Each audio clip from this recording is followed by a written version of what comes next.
Senior నేత MLA Sayanna మరణంతో ఇటీవల జరిగిన ఎన్నికల్లో ఆయన కూతురు లాస్యనందితకు బీఆర్ఎస్ అధినేత కేసీఆర్ కంటోన్మెంట్ సీట్ ఇచ్చారు. కాంగ్రెస్ అభ్యర్థిపై కూడా ఆమె భారీ విజయం సాధించిన విషయం తెలిసిందే. అయితే ఈ నెల 13న కూడా ఆమె కారు ప్రమాదానికి గురైంది. నల్గొండలో నిర్వహించిన భారీ బహిరంగ సభకు హాజరైన లాస్యనందిత హైదరాబాద్ తిరుగు ప్రయాణంలో నార్కట్పల్లి వద్ద కూడా రోడ్డు ప్రమాదానికి గురైంది. ఆమె ప్రయాణిస్తున్న కారు రోడ్డు పక్కకు దూసుకెళ్లడంతో ఓ హోంగార్డ్ కూడా అప్పుడు మృతి చెందాడు. మళ్ళా 10 రోజుల తర్వాత మళ్ళీ ఈ ప్రమాదం చోటు చేసుకుంది.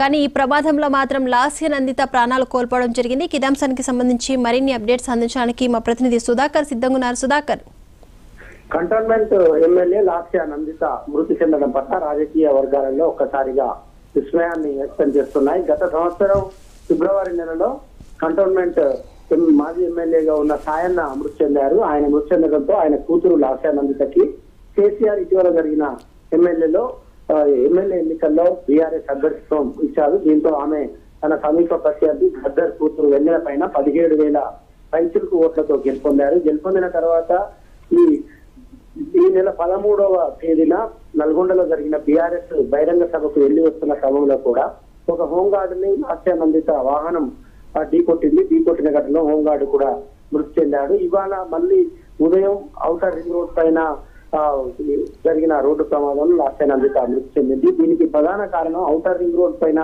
యాక్సిడెంట్ అంటేనే ఇది పూర్తిగా డ్రైవర్ తప్పిదం, లేకుంటే అతివేగం, లేకుంటే నిద్రపోవడం. ఇలా ఏదో డ్రైవర్ తప్పిదమే దీనికి కారణంగా చూడాల్సి ఉంటుంది. ఔటర్ రింగ్ రోడ్ పైన ఎదురెదురుగా వస్తున్న వాహనాలు గుద్దుకోవడం, లేకుంటే ఓవర్టేక్ చేసి వాహనాలు గుద్దుకోవడం ఇలాంటివి జరిగే అవకాశం ఉండదు. కాబట్టి డ్రైవర్ నిర్లక్ష్యం లేకుంటే ఆయన అజాగ్రత్త, ఆయన సంబంధించిన వ్యవహారమే దీనికి కారణంగా చూడాల్సి ఉంటుంది. ఇటీవల ఒక యాక్సిడెంట్ జరిగినప్పుడే లాస్యనందిత కొంత జాగ్రత్తగా ఉంటే బాగుండేదనే ఒక అభిప్రాయం అయితే వ్యక్తమవుతుంది. లాస్యనందిత మృతదేహాన్ని ఆసుపత్రికి తరలించారు. కొద్దిసేపటి క్రితమే మాజీ మంత్రి హరీష్ రావు లాస్యనందిత మృతదేహాన్ని సందర్శించారు. లాస్యనందిత చిన్న వయసులో 33 సంవత్సరాలకే ఎమ్మెల్యే అయింది. ఉజ్వలమైన రాజకీయ భవిష్యత్తు అవుతుంది. ఆ రాజకీయ భవిష్యత్తుని కొనసాగించే క్రమంలో ఆమె మృతి చెందడం అందరినీ కలిసివేస్తుంది. ఆమె కుటుంబ సభ్యులతో పాటు ఆమె బంధువులు, ఆమె సంబంధికులంతా కన్నీరు మున్నీరుగా విలపిస్తున్న పరిస్థితి అయితే ఉంది. కేసీఆర్ కూడా మృతదేహాన్ని సందర్శించే అవకాశం ఉంటుంది. బీఆర్ఎస్ వర్కింగ్ ప్రెసిడెంట్ మరి ఆయన విదేశాల నుంచి వచ్చాడా రాలేదో తెలియదు. ఒకవేళ వస్తే ఆయన కూడా మృతదేహాన్ని సందర్శిస్తాడు. అదేవిధంగా గద్దర్ కూతురు పైన ఆమె గెలిచింది. సాయన్నకు కంటోన్మెంట్ ఏరియాలో చాలా మంచి పేరు ఉంటుంది. గతంలో తెలుగుదేశం పార్టీ నుండి ఆయన గెలిచారు చాలా సార్లు కంటోన్మెంట్ లో. ఆ తర్వాత బీఆర్ఎస్ లో జాయిన్ అయ్యారు, బీఆర్ఎస్ లో గెలిచారు. ప్రస్తుతం ఆయన కూతురు కూడా ప్రస్తుతం ఎమ్మెల్యేగా ఉంది. ఆయన కుటుంబానికి కంటోన్మెంట్ ఏరియాలో మంచి పేరు ఉంటుంది. కాబట్టి ఆమె మృతి చెందడం కంటోన్మెంట్ ప్రజలు కూడా కొంత విస్మయానికి గురవుతున్నారు. కానీ చాలా విచారాన్ని వ్యక్తం చేస్తున్న పరిస్థితి ఉంది. Right, thank you Sudhakar.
Secunderabad Cantonment MLA Lasya Nanditha road ప్రమాదంలో మృతి చెందారు. పటాన్ చెరువు ఓఆర్ఆర్ వద్ద కారు అదుపు తప్పి డివైడర్ను ఢీకొనడంతో ఈ ప్రమాదంలో ఆమె మరణించినట్లు కూడా తెలుస్తుంది. ఇదే అంశానికి సంబంధించి మరిన్ని అప్డేట్స్ అందించడానికి మా ప్రతినిధి ఆసిఫ్ సిద్ధంగా ఉన్నారు. ఆసిఫ్, దీపిక పటాన్ చెరువు ఓఆర్ఆర్ పైన ఉదయం పూట కారు ఢీకొనుంది. ఈ ఢీకొన్న నేపథ్యంలోనే ఇక్కడ ఆ కారులో కంటోన్మెంట్ ఎమ్మెల్యే లాస్య నందిత కూడా మృతి చెందినట్లు ఇప్పటికే తెలిసింది. మొత్తం మీద చూసుకున్నట్లయితే లాస్య నందిత ఏదైతే సికింద్రాబాద్ కంటోన్మెంట్ ఎమ్మెల్యేగా ఉన్నారో అక్కడ నుంచి ఆమె ఉదయం పూట అక్కడ నుంచి సంగారెడ్డి జిల్లా సదాశివపేటకు రానున్న నేపథ్యంలోనే అక్కడ ఏదైతే ఓఆర్ఆర్ పై ఒక్కసారిగా ప్రమాదం చోటు చేసుకుంది. ప్రమాదంలోని లాస్య నందిత కూడా ఆ మృతి ఒకరిక్కడ తల గాయం కావడంతో మృతి చెందారు. ఆ తర్వాత అక్కడ ఏదైతే డ్రైవర్ ఉన్నారో డ్రైవర్ కూడా తీవ్ర గాయాలయ్యాయి.